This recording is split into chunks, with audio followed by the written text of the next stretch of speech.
Shalom. So, Schadenfreude. In case you didn't know what Schadenfreude Schadenfreude is a sin I indulge in way too much, which is taking pleasure from uh, the um, the misery of others. And some people deserve to have some misery in their lives. Can you guys see this? You're not going to be able to see it very well. This is an article from the Providence Journal in Rhode Island. um, and I think sometimes we just need to celebrate our victories, which sometimes as conservatives we do insufficiently. And so this article, which I am going to read with commentary in fair use because it's a news item, and well, it's clear enough to read until I get down to the text. I don't know if you guys can read it. Yeah, I guess you can read it, huh? Yeah, that's not bad. Let me see if I can make it a little bit better. So if the article there is on my Discord server, and yeah, it's just hilarious and funny, and I thought let's read a bit of this and laugh. So, Providence Journal, Antonia Nouri Farzan, that she's the last name is Persian. Former parishioners say iconic Providence Church has strayed from its social justice roots. And at the end of this, I'm going to have some good news for people. Key points. Organizations like City Arts and the Nonviolence Institute got their start at St. Michael the Archangel, a multicultural parish on the south side of Providence. And I have to say, this is the first time I have heard, I have witnessed, this article is from June 14th, 2023, somebody complaining about a lack of diversity because the white people went away. We'll get to that. Stalwart members of the parish have departed in recent years, citing frustration with church leaders. The changes that the church has undergone are representative of a larger trend within the Catholic Church, former parishioners say. And frankly, if you ask me, beautiful trends in the Catholic Church. So, Providence. A sign outside St. Michael the Archangel used to say welcome in more than a dozen languages, including, I don't know how to say that, Haitian Creole, Hmong, and American Sign Language. Now, why somebody needs an American Sign Language translation of welcome? Oh, you're just doing the virtue signaling. You're not actually doing anything useful. I got it. So, it's since been replaced by one that says, pregnant, need help? Imagine that at a Catholic church. To some of the longtime parishioners who have been part of a recent exodus from the church, the change feels deeply symbolic. Yeah, it does. St. Michael's was once an oasis for anyone who felt alienated by the Catholic Church's conservatism. A progressive, inclusive parish that served as a hub for activism and preached uplifting the poor and downtrodden. They didn't actually uplift the poor and the downtrodden, they just preached it. Now they say it's indistinguishable from any other mainstream Catholic church. So it's a Catholic church.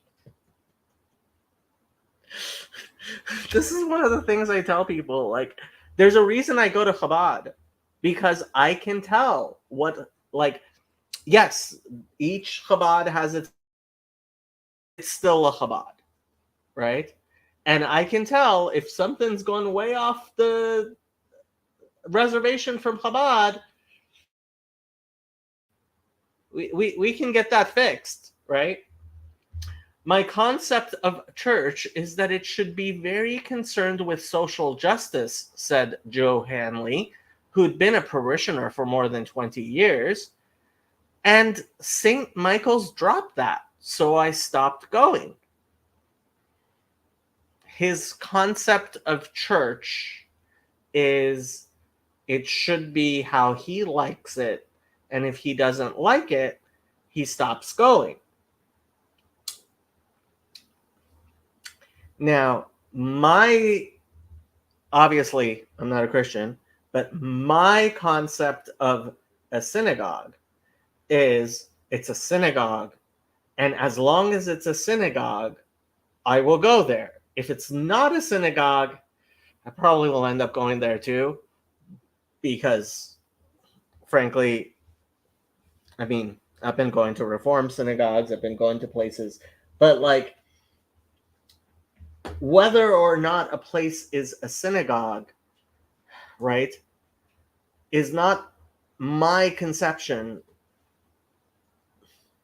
God decides if it's a synagogue, right? Because it's supposed to be a house of God, right?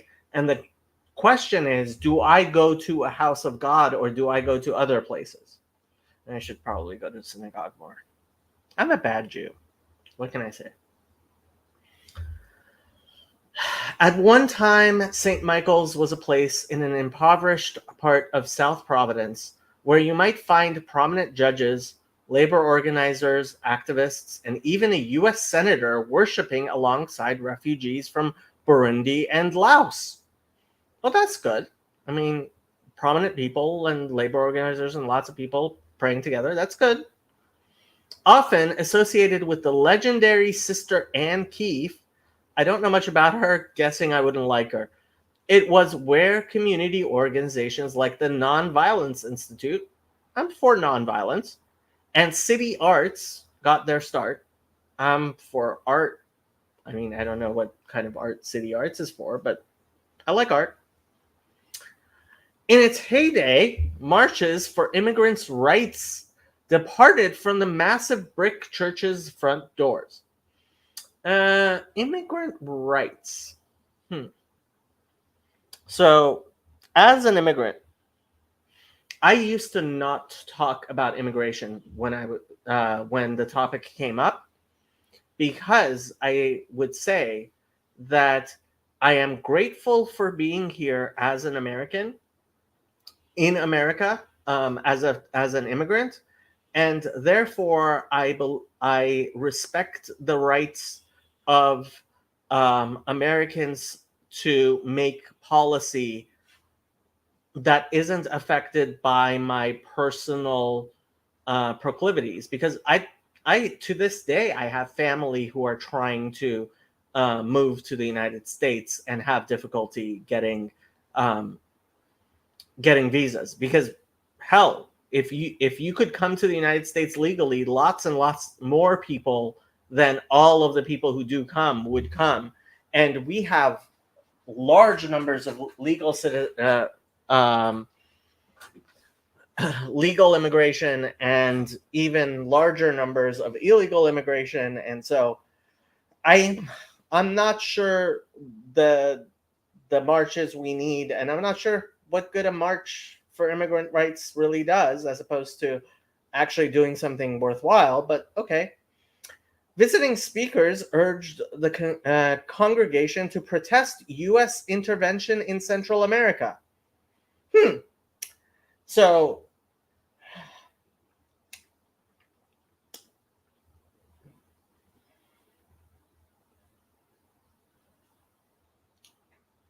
these countries are socialist hellholes, and people flee to the United States. You don't want the US intervening in Central America to stop it from being a socialist hellhole. And you want, okay. I mean,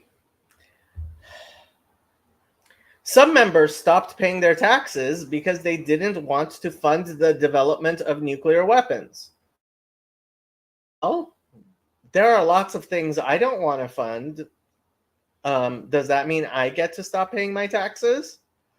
And I mean, you don't want to fund nuclear weapons. You want to fund what? I mean, this was during the Cold War. Over the years, attendance slowly dwindled. I wonder what happens, why that happens. Oh, right. Because you don't need a temple to your social justice in a Catholic church. You can just go do social justice somewhere else. And the pandemic didn't help, correct. But many say that the final straw was the installation of a new pastor, the Reverend James T. Ruggieri, in 2020. And I have good news about the Reverend Ruggieri at the end of this article. The Providence Journal spoke with nearly a dozen former parishioners who were deeply involved in parish life for decades, including some who asked that their names be withheld because they do not want to offend those who remain loyal to St. Michael's or jeopardize their own relatives' chances of being buried there.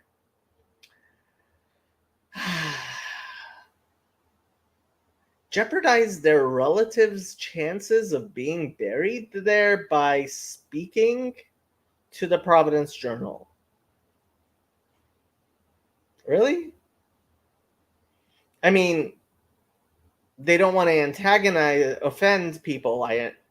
Well, maybe, I mean, I don't think that's a good reason to withhold someone's name and allow them to speak. But whatever. Overwhelmingly, the former parishioners agreed that Ruggieri and assistant pastor Joseph Bryce had brought a rigid, authoritarian leadership style to a church whose members were used to asking questions and voicing their opinions. Now, this is the thing. Asking questions is one thing.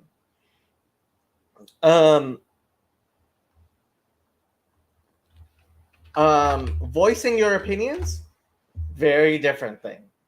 And we all know the types of people who ask questions, but they're actually just voicing their opinion.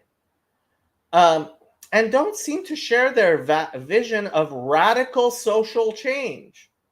Oh, so your church isn't a political thing. I thought churches weren't supposed to be political.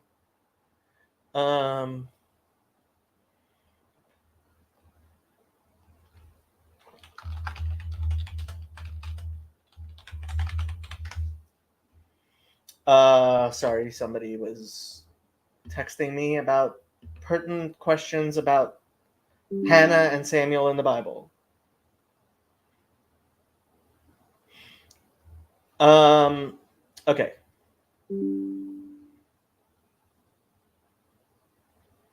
Okay. Where were we? Ruggieri did not respond to multiple requests for comment.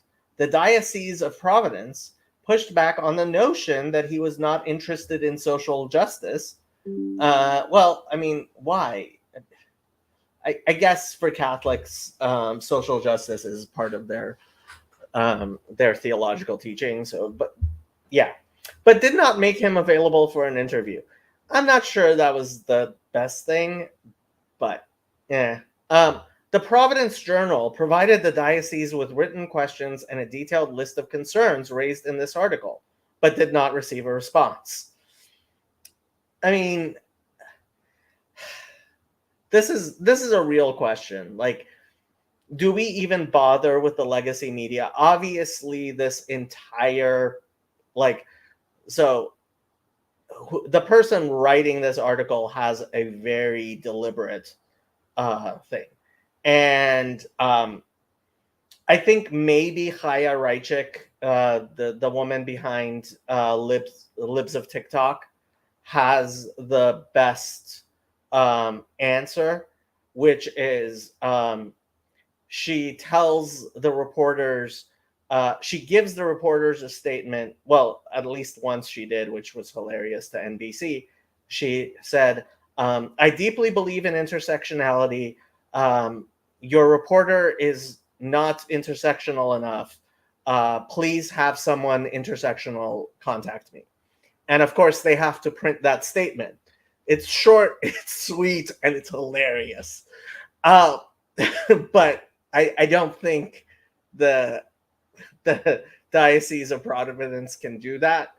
And I think when you're not in a position to be ridiculous, I think you should do a very short statement that will explain we do not have confidence that that a detailed answer will be added, will be honestly portrayed in your article. I think they can say that. Instead of not giving a response. What happened to St. Michael's? Former parishioners say, isn't just about one church. This is true. It also reflects the way that the Catholic Church as a whole has drifted further and further away from the liberalism of Vatican II. Now, Bishop Barron will say that Vatican II isn't, will say that Vatican II doesn't say what people want to say. But that's the framing. Locally, St. Michael's was the last bastion of a progressive strain of Catholicism that focused on uplifting the oppressed and caring for the marginalized. See, that's it. It doesn't actually focus on uplifting the oppressed and caring for the marginalized, because the Catholic Church actually does that. If you are paying attention to who is doing the heavy lifting, it is the religious people. It is the religious organizations. It is faith-based organizations. Who is actually doing the heavy lifting? You will see who is doing the heavy lifting. And it's not the people sitting around virtue signaling. So when people left, there was nowhere else for them to go. Yeah, because guess what? By their fruits you shall know them. And these people have zero fruits. It put a hole in my heart, Handley said. Not the fact that you destroyed basically the churches that you destroyed, right? As opposed to helping build up an intergenerational church with members and making things that is forward, like that doesn't, you don't mind that. It's what I can get. Multicultural parish has long history of activism. And the funny thing is, as you read this, you will see that actually no, very white church has a history of being very white and condescending. Claudette, I can't say that name, I'm sorry, fled the Rwandan genocide as a child, spending 8 years in refugee camps before she and her twin sister made it to the United States.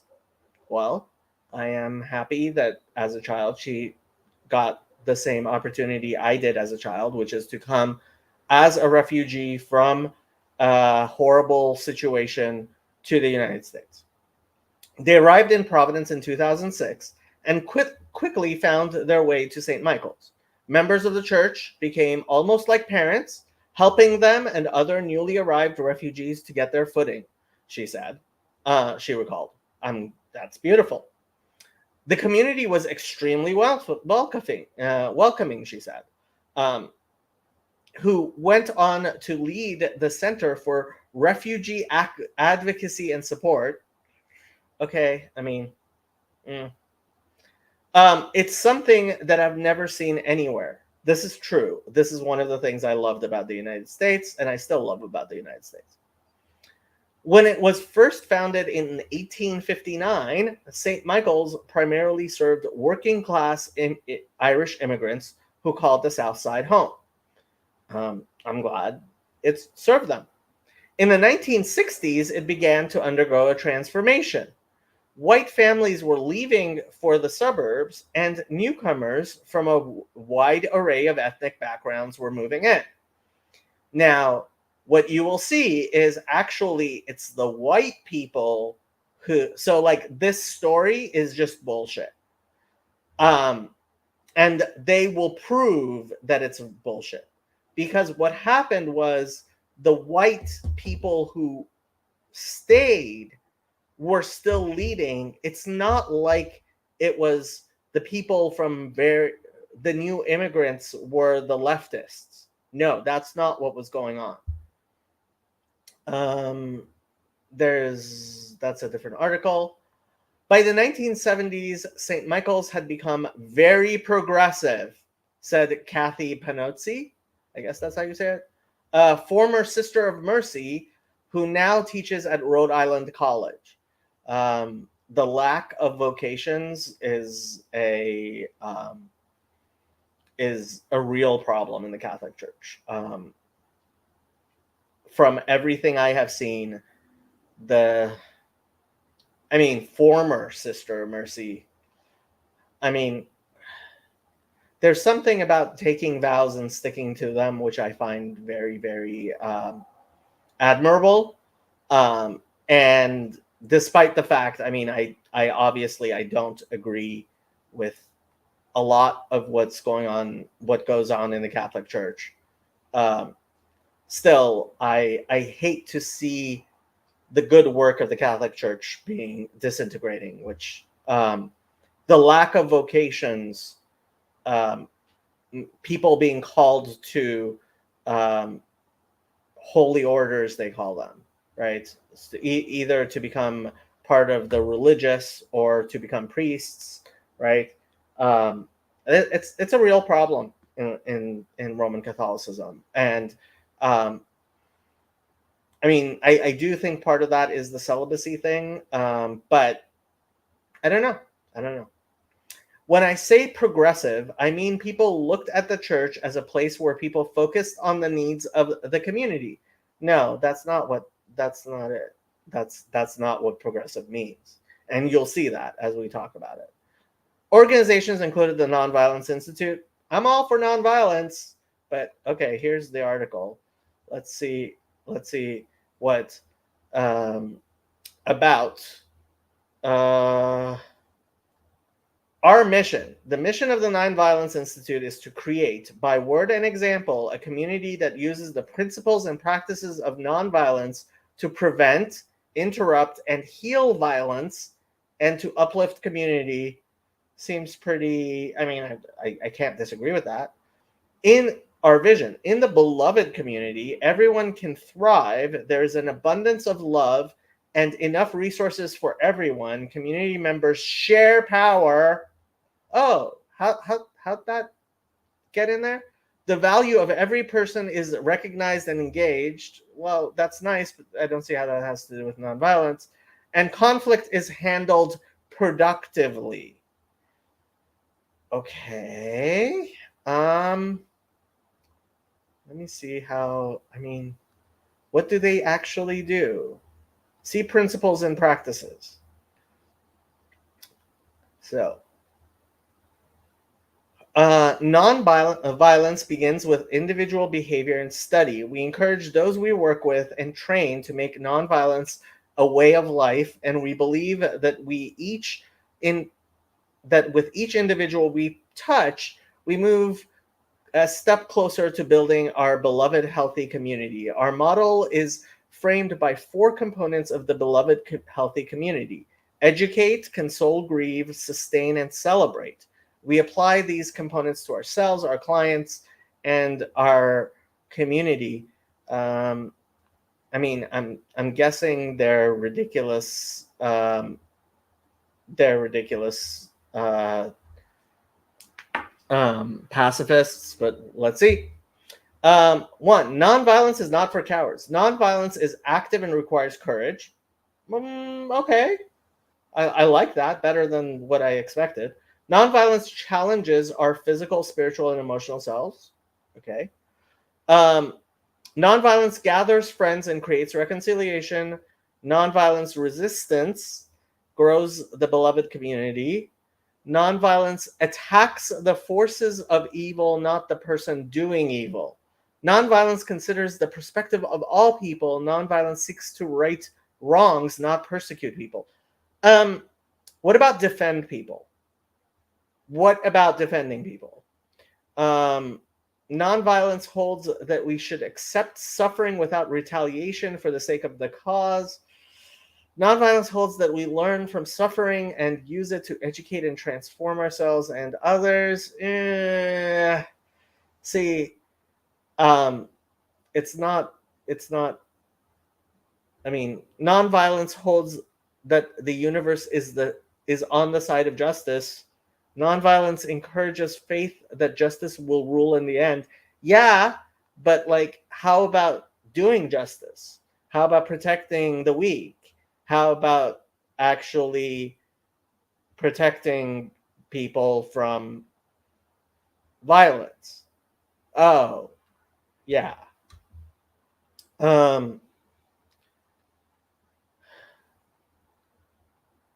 When these practices are often used when negotiating fails or what happens with when, like, yeah, I am not a pacifist. And if that's what you mean by, I am all for less violence, but Providence City Art for Youth. Let's see what they are. Oh, you guys weren't looking at. Sorry, I didn't hear. This is the other tab. That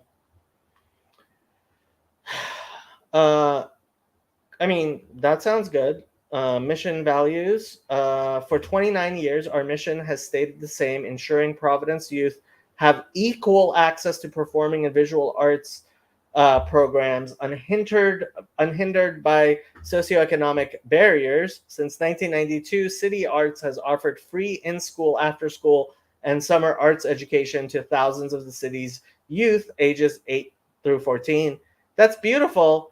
Why is there a picture of Michelle Obama? And let me guess, there's no way at all that, like, what's Trump's wife's name?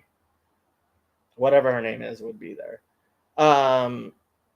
Values: self-love and knowledge, curiosity and problem solving, empathy and compassion, reflective and contextual assessment. To the degree that it's actually doing what it says, it sounds good.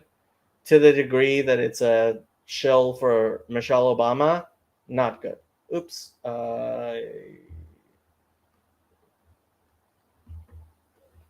Put that back and back. There we go. Okay. Sorry about that.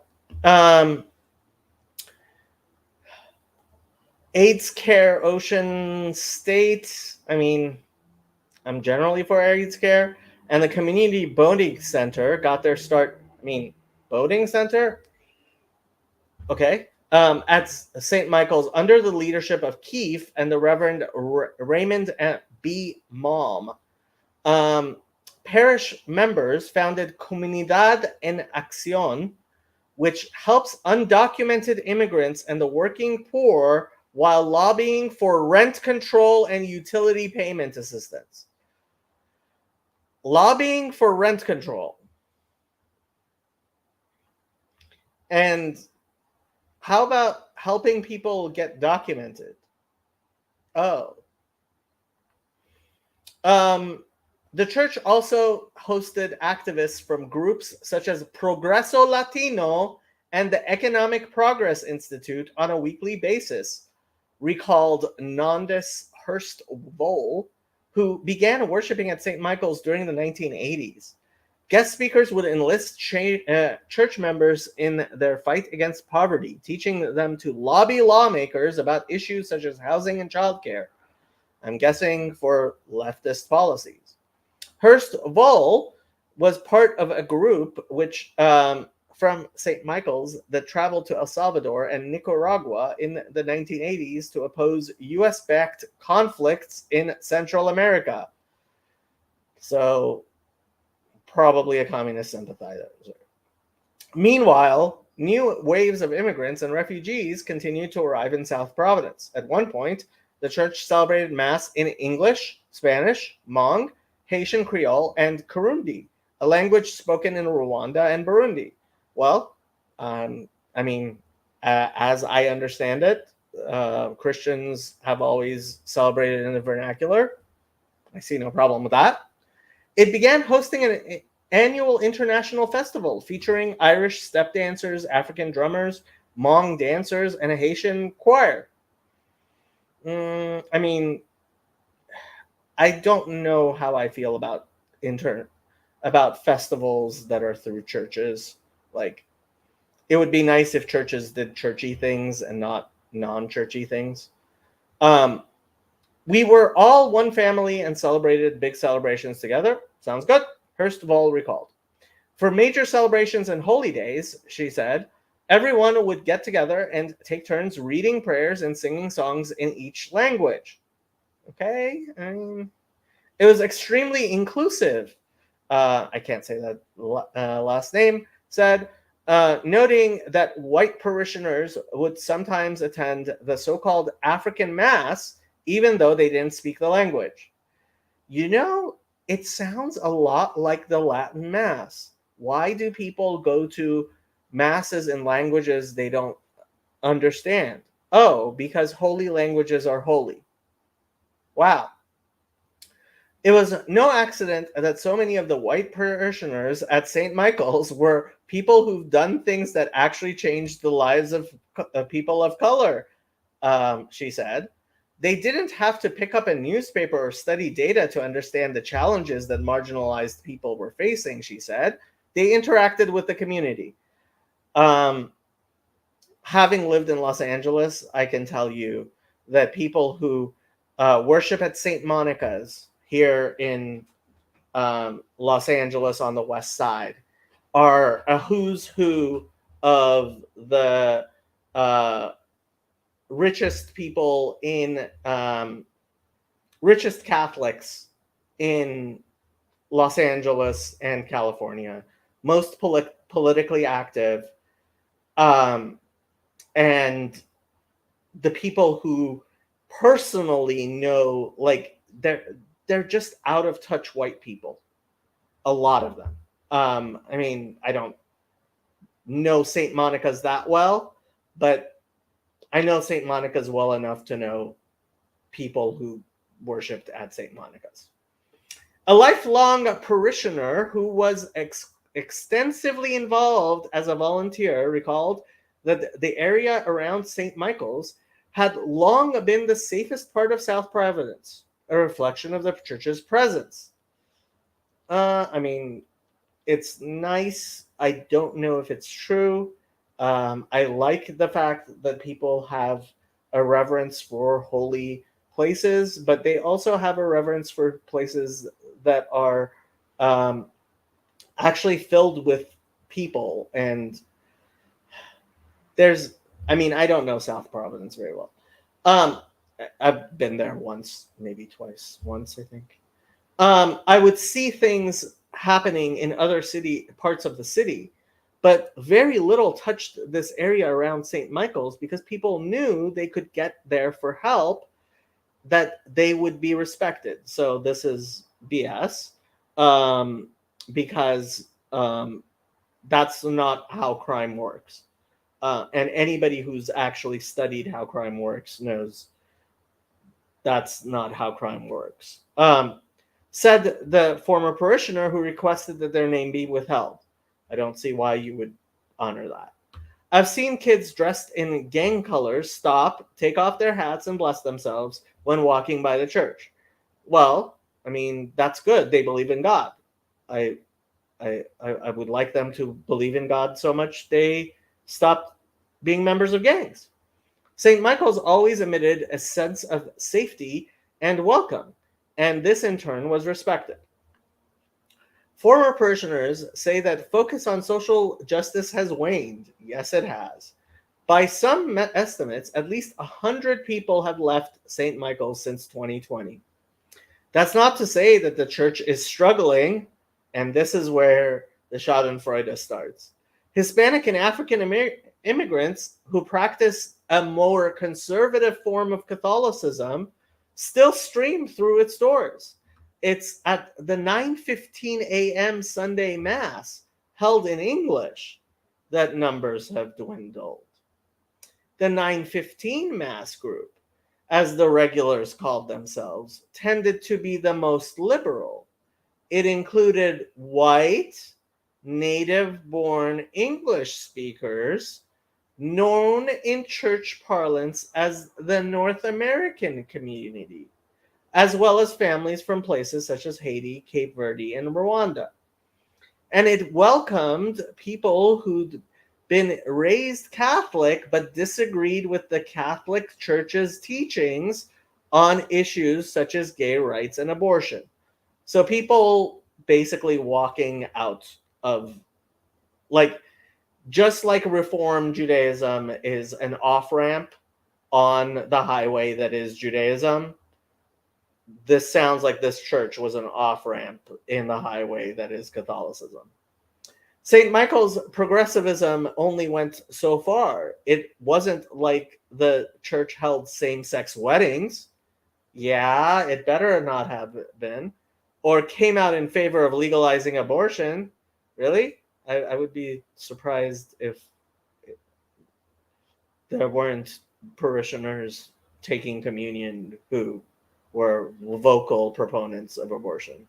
But longtime churchgoers say that it was a place where differing viewpoints were accepted and respected and didn't make you any less of a Catholic.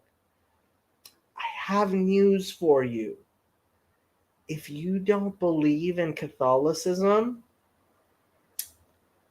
you're not Catholic. Just saying. Priests assigned to St. Michael's weren't focused on what rules you had to follow in order to go to heaven, recalled Hurstwall. And I quoted this on Twitter and said, imagine saying this as if it's a good thing. You know what priests at churches should be focused on? Salvation. Just a thought. Now, in Jewish terms, I mean, a synagogue should be, the rabbi should be focused on your relationship with God, and like that should matter. Instead, their emphasis was on mercy, kindness, and what it would take to build the kingdom on earth. I doubt very much they had an emphasis on building the kingdom on earth, but okay. U.S. Senator Jack Reed was part of the parish in its prime, Hurstwall recalled. So were other respected community members, such as Chief U.S. District Judge John Jack McConnell, Superior Court Judge Francis J. Darrigan, and AFL-CIO leader George Nee. You can probably look these people up for yourself.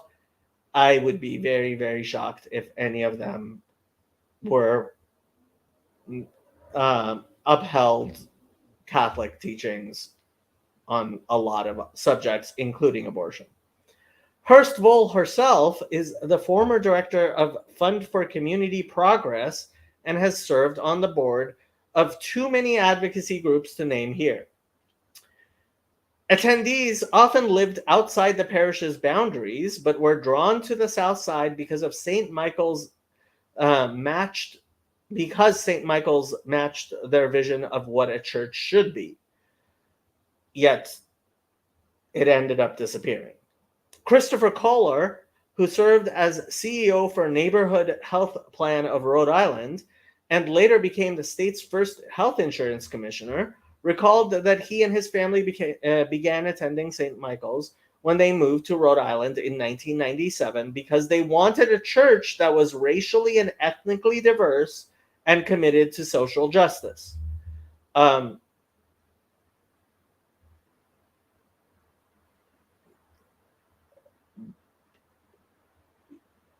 Though, if what you're looking for is DEI and social justice, go to DEI and social justice. Many churches are struggling to retain members because they aren't speaking to the issues that people are seeing in their real lives, he observed. See, that's the thing. Like, no, the churches that are struggling to retain members are the politicized left-wing ones. The ones that are not struggling are the ones where people are living their lives actually being kind, good people and having children. Um, hello, Rocco. How dare you, sir? What's all this? We are. I am being a sinful person. I'm sorry. He's telling people you can't be Catholic unless you believe in Catholicism. The nerve of this guy. Anybody who wants to join is welcome to join. I will put the. Let's make sure. There is the link, in case you are interested. Many churches are struggling to retain. Yeah, that's not true. What drew people to him, people like him to St. Michael's, was that it was speaking to those issues, he said. Yeah, they didn't like the church. After new leadership took over, the tone changed, former parishioners say. Now the message being preached was about avoiding sin and getting into heaven. Oh my God. How could a Catholic church preach about avoiding sin and getting into heaven? What you experience is just a regular Catholic Mass, Hanley said. Any Catholic church around would be much the same as St. Michael's. Hurst Voll said that Ruggieri was dismissive when she showed him records of all the speakers who had come to church over the years and everything that the church community had done. He did not evince an ounce of interest in the social justice message, she said. Michael Keelock, the spokesman for the Diocese of Providence, said in an email that Ruggieri is probably one of the most, if not singularly the most, active priests in social justice and charity work in the entire diocese. The sheer breadth of his long time and ongoing charitable and social justice work across our state at the diocese West End inner city center through Catholic charities, with the homeless, running an inner city school for underserved children, running both a food pantry and a free mobile food truck for those who are experiencing food insecurity, and many other corporal works are so numerable that it would take me some time to research to make a complete list for you, Keelock wrote. He added, the suggestion that he isn't involved enough in the charitable work of the church does not stand up to even a small amount of research and scrutiny. And this is where it gets really hilarious.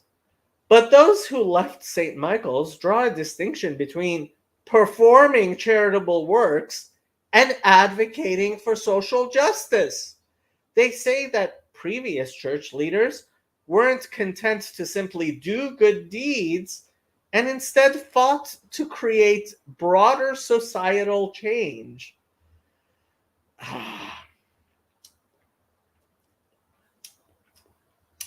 They wanted their church to be political. St. Pat's has a good pantry, and that's a good thing, Panozzi said, but it doesn't necessarily change the system. Um, I can't say these names. The brother of that other person whose name I was unable to say still goes to St. Michael's for the monthly African Mass, but he said that the church now feels more homogenous because so many people from the North American community have left. Oh, it's not diverse because there are no white people. Interesting. I think one of the best things about the community is having people from different backgrounds come together to celebrate Mass, he said. That's something I miss at St. Michael's, having that diversity. Small but symbolic changes draw strong response. Asked how they knew it was time to leave, some longtime parishioners point to the pews. This is one of my favorite parts. Decades earlier, St. Michael's had removed traditional hard-backed pews from the lower level of the church, where some masses are celebrated, and replaced them with a semicircle of folding chairs. The idea was to make everyone at the service feel as though they'd gathered around a table with family and friends, rather than lined up to be lectured. Children, including those with special needs, could get up and wander around. After Ruggieri was installed, the chairs abruptly disappeared.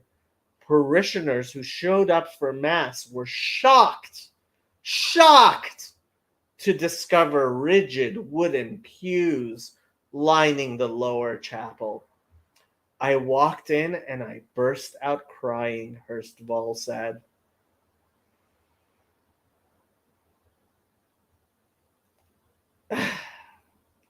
The change might have seemed trivial. No, it was not trivial. But it felt deeply symbolic. Oh, yeah, it was.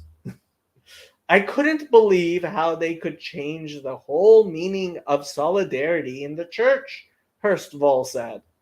Her reaction was probably not rational. Ya think? She added. But she didn't feel like she could return to St. Michael's after that. At the time, the St. Michael's community was still reeling from a pair of tragedies. In July 2020, Sister Joyce Flowers, a native of Belize who was a prominent advocate for nonviolence and who had carried on Keefe's legacy, died at age of 83. God rest her soul. I hope she did good work. I'm guessing she did more good work than most people do. Just 2 weeks later, Father Robert Paul Perrone, the church's pastor, died unexpectedly after a fall. God rest his soul. I am guessing he did a lot more good work than most people. Bishop Thomas Tobin assigned Ruggieri and Bryce to the parish in September 2020. On paper, neither seemed like a bad fit. Ruggieri is also the pastor at St. Patrick's on Smith Hill, which has an extremely diverse congregation. Bryce is a Haitian immigrant who attended his first Mass at St. Michael's just days after arriving in America, according to the Rhode Island Catholic. But longtime parishioners who have since left St. Michael's say that it gradually became clear that Ruggieri and Bryce had a different approach from their predecessors. Traditionally, lay people have played a major role in the church, doing everything from answering the phones in the rectory to organizing community festivals to planning the liturgy. I have to say, I'm sure they have plenty of volunteers still volunteering. It's It's the actual hierarchy that these people don't like. During the 1980s, some were even part of a parish team that led the church along with the priests and nuns. Um, See, that's the thing. A church should actually be led by the priests and nuns.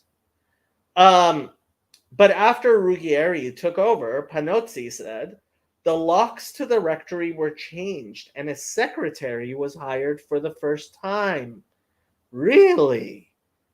Parishioners who'd volunteered their time for decades were shocked to suddenly find that their services were no longer needed. I'm sure different things could have been they could have volunteered to do other things, and that decisions were being made without consulting the church community.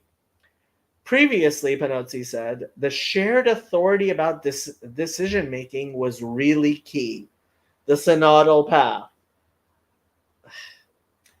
Part of what has made St. Michael's different from other churches, first of all, recalled, was that we had a voice. We could actually speak. That ethos was visible during Mass when lay people would get up to offer a reflection and prayers after the priest gave his sermon or homily. Not long after Ruggieri took over, Panozzi said she signed up and offered a brief reflection about the challenges of the pandemic, followed by several prayers. In the past, she'd sometimes brought up hot button topics, women priests, for instance. But with a new pastor, I wasn't going to say something wild. Even though she steered clear of controversial topics, she said, Ruggieri stopped her when she was leaving the church. According to Panozzi, he told her that if she wanted to offer prayers in the future, she'd need to submit them to him and Bryce to review ahead of time. Imagine that. A priest who's actually in control of the prayers said in his church. I thought to myself, oh dear, she said, this is a priest who's coming from the mold that I see for many, many Catholic clerics these days. It's all about following the rules, not about the spirit of community. It's not about listening to many voices. It's you do what I say. Panozzi, who'd been involved with the church for 30 years, said that she and other parishioners requested a meeting with Ruggieri and Bryce where they aired their concerns. But the questions that they asked were put aside, she said. Was it the questions that were put aside? Or was it their opinions which were not followed? Others say that they tried for months to give Ruggieri and Bryce the benefit of the doubt. The parish had broken in its fair share of priests who weren't accustomed to St. Michael's bottom-up style of decision-making when they arrived, but who gradually came along. This time, it was different. After a couple of parish-wide meetings, I wasn't hearing much. And what I was hearing was not convincing me that there was going to be any change, Caller said.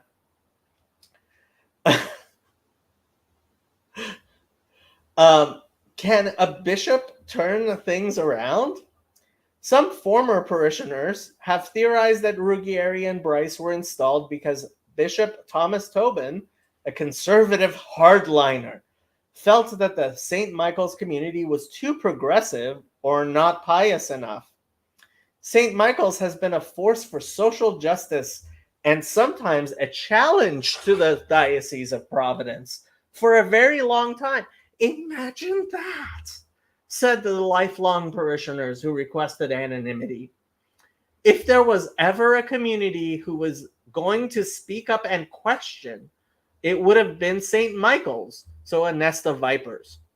So it's hard not to think that this was not planned at some level. I hope it was planned on some level. Caller disagreed. I don't think that St. Michael's was all that important. After Peron's death, Tobin probably didn't have many options, Collar pointed out. These days, seminaries aren't producing many activist priests like the ones who were once drawn to St. Michael's. In the 1970s and 80s, enthusiasm for the progressive reforms enacted as part of Vatican II led to a large number of liberal clergy joining the fold. But the Catholic Church has since abandoned many of those reforms and swung in a more conservative direction. The priests that would probably lead in the way that we would like are, at this point, retired or close to retirement, Panazzi agreed. Oh, so if you don't actually continue things, they fall apart? Imagine that. Bishop Richard Hennig took over from Tobin in May, and some former parishioners hoped that he would set a more welcoming, inclusive tone for the Diocese of Providence.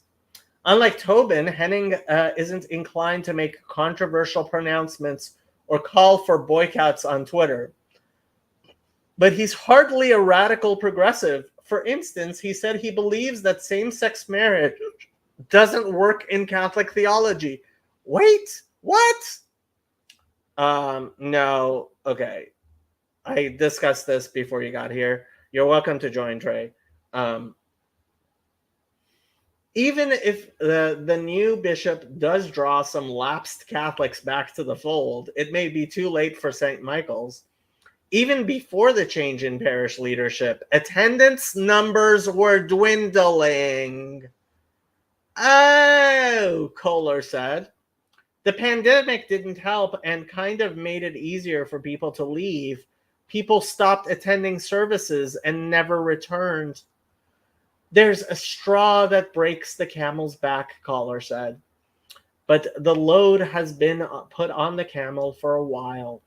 Those who have left the church feel a deep sense of loss. Many have been unable to find a substitute for the place that for years was their spiritual home. And they say that they miss interacting with people whose lives were vastly different from their own, but who shared their beliefs and values. Oh, you're looking for shared beliefs and values in your church? Imagine that. I feel that that's the thing that's missing in a lot of people's lives is the experience of a faith community, and I define that pretty broadly, Panazzi said. When people are sick, when people are dying, sometimes you need more than your family to support you, accept you. She added, St. Michael's has its own new spirit, and I think there are people who are very happy with that, but not me. Hey, Chazi. Good evening. I wasn't sure if I was gonna mention this, but since you're here, I will. Did you see this? From Haaretz. Shidul Yaladim Letifilin Hu Ayom Mamashi. Did I say that correctly? The translation by Google, which is true, which is right. Encouraging children to wear tefillin is a real threat. And it's written by Nimrod Aloni, Shulamit Aloni's son Nimrod. Very, very similar thing. I don't know if you saw the discussion on the server, Chazi. I don't think Gilad was very happy with my take on what's going on with everything. Anyway, if people want to talk about this or anything else, we can. You're welcome to jump on, Trey, if you like. Otherwise, I might actually start a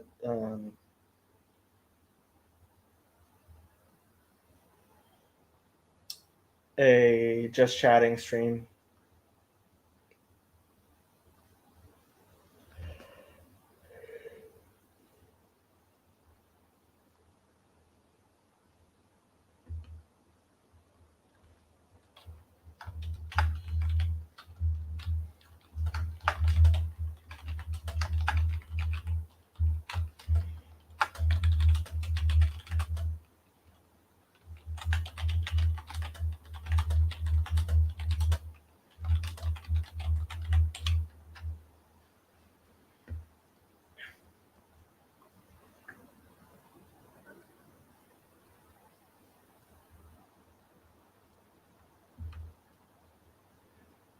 Ayum.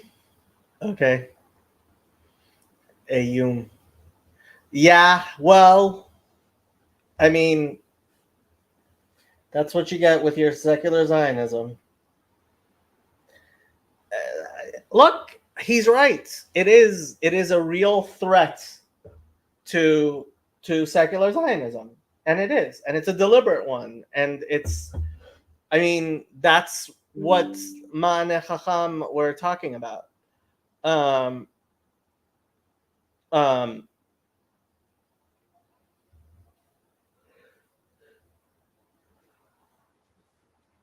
yeah, the Tefillin campaign was the Rebbe's fight against Zionism, and so yes, he is 100% correct. I haven't read the article because it's in Haaretz, and I'm not willing to give YouTube my money. I'm definitely not willing to give Haaretz my money.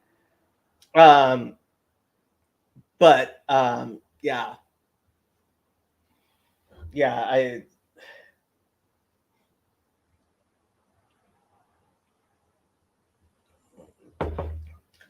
I'm sure Hashem forgives, and I'm sure Hashem knows that some of us are still trying, but Nimrod, when somebody is named Nimrod, you can tell that they were raised to be anti-Judaism.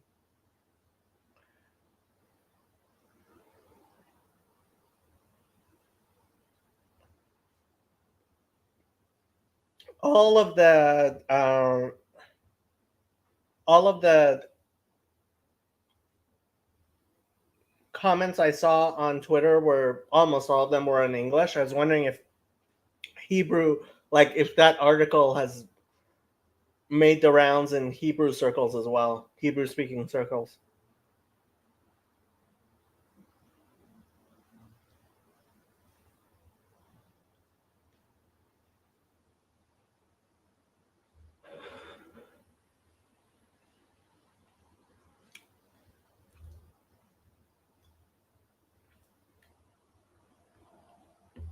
I mean, if people are interested, we can look at the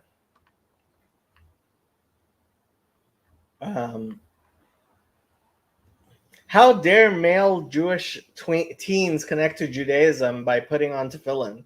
The Chabad people helping them put it on are the real threat, not Hamas. Some Jews make the biggest anti-Semites. A guy named Nimrod doesn't like descendants of Abraham practicing their religion. Go figure. I wrote Amha Artsut Mamashit.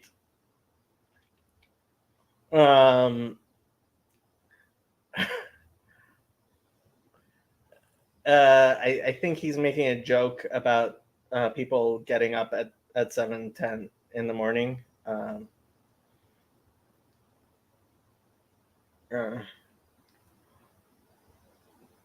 oh, I guess he's also making a joke about October 7th.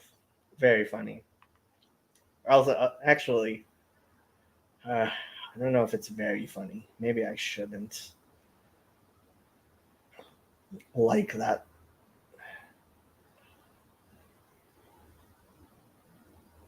אי אפשר לזרוק את זה על כל נושא שקיים. I mean, this guy's right. Yeah. You can't just throw that everything, but like, So putting on tefillin is the real threat. You have no shame. I envision thousands of men who have never worn tefillin gathering at Nimrod's house to don tefillin this week. And several people were like, hey, somebody needs to go and get Nimrod to put on tefillin. Unfortunately, I do. I probably shouldn't. Some days I don't, but I kind of do, partially because it's part of this channel and Fountain of Comfort and stuff. I haven't checked Fountain of Comfort. I should check Fountain of Comfort. Not a lot of people are on their thing. Correct. Self-hatred, not knowing that part of the reason we are here is because we never stopped with tefillin. I guess they were more lenient in German.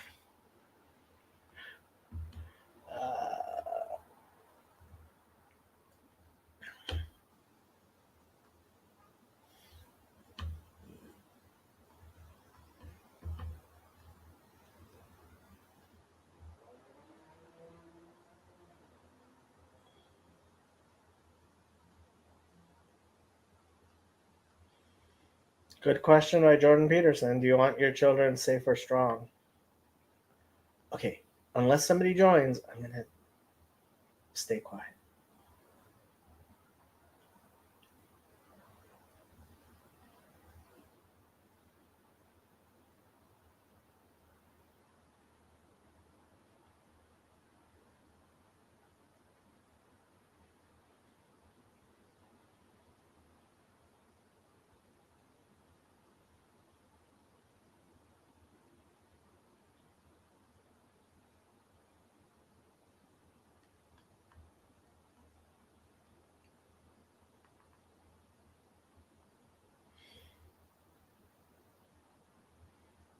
I was hoping there would be more discussion of my discussion with the Reverend Cedric Parcells. It's gotten lots of watch hours, not a lot of comments.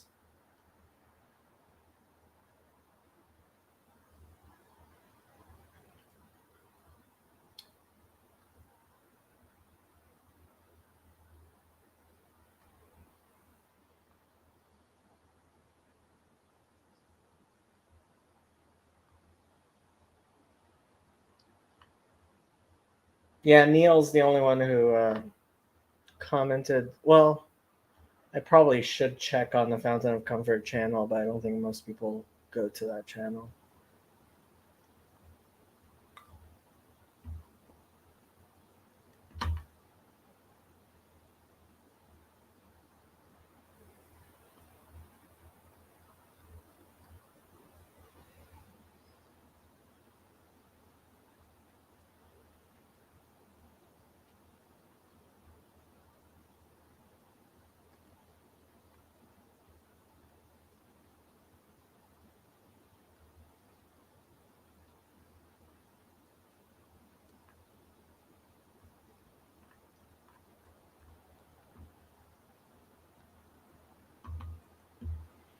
What is Fountain of Comfort? Mitch, how can you?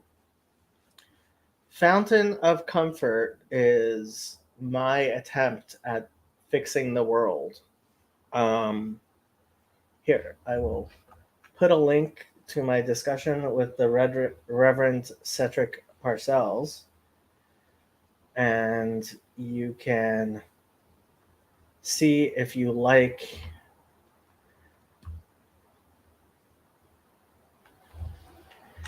So it is supposed to be a public resource for mental health, and the hope is that it is a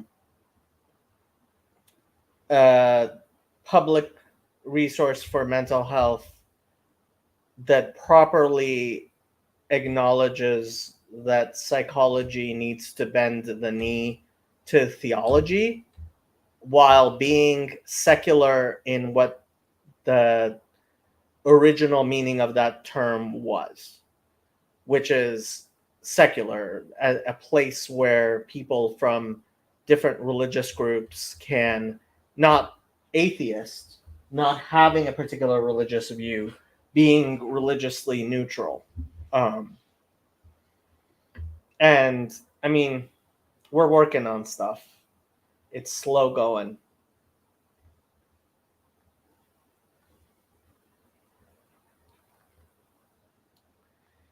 It's slow going.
You're welcome.